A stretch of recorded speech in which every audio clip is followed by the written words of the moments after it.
खुश रहिए, स्वस्थ रहिए, प्रसन्न रहिए। इसी मूल मंत्र के साथ फिर से आपके सामने हाजिर हुआ हूँ। आप एक बात को जान लीजिए कि जब भी आप मुझसे कुछ प्रश्न करते हैं, मेरी जिम्मेदारी हो जाती है कि मैं उसका सही से उत्तर आपको दूँ। बहुत फ़ोन आने लगे हैं, खुशी होती है मन को, जिज्ञासा बढ़ रही है, जिज्ञासु बढ़ रहे हैं। एक प्रश्न आया है, विज्ञान बड़ा है या ज्ञान बड़ा है? तो मैं आपको बताऊं, ज्ञान ही बड़ा है। विज्ञान तो ज्ञान का पुत्र है।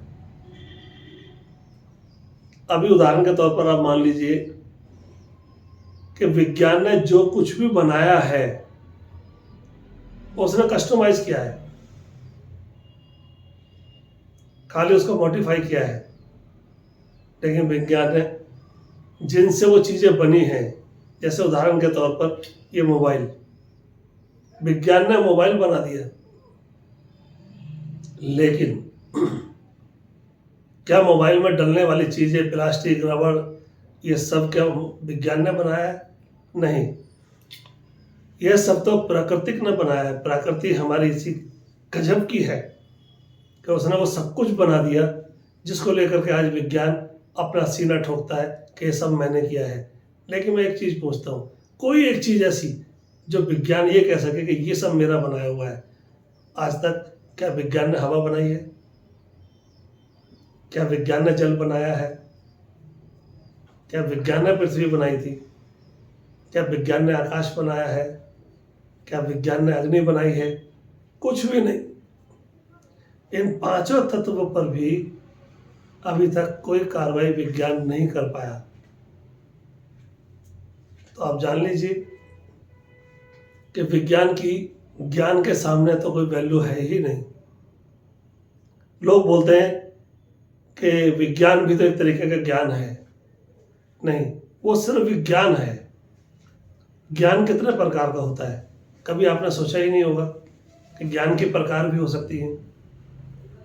ज्ञान जो है वो 4 प्रकार का होता है।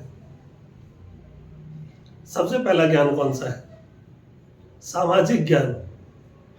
आप चाहे तब भी, आप चाहे ना चाहे तब भी, आप किसी समाज में तो पैदा होंगे, आपको सामाजिक ज्ञान खुद ही आ जाएगा।